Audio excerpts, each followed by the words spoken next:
अस्सलाम वालेकुम नाज़रीन, असद आबिद आपकी खिदमत में हाजिर है। सुन्नत इब्राहिमी के लिए शहरियों ने मवेशी तो ख़रीद ली है, मगर इसकी देखभाल और सजना संवरना भी शहरी अपना फरीज़ा समझते हैं। इस हवाले से शहरी क्या कहते हैं, आज जानते हैं।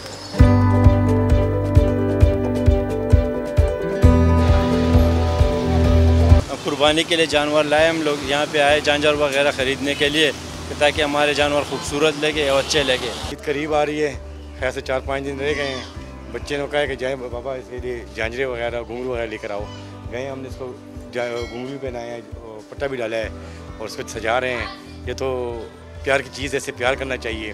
सुन्नत इब्राहिमी है तो हम बहुत खुश हैं, हम भी खुश हैं, बच्चे भी खुश हैं। गाय को पाल रहे, तकरीबन 1.5 महीना हो गया मैंने गाय रखी हुई है, ये धान इसको पाल रहा हूँ, इसकी खिदमत भी कर रहा हूँ। बड़ी ईद पर जब सजने संवरने की बात आती है तो वही जानवरों के लिए सजने संवरने का ख़ास एहतमाम किया जाता है।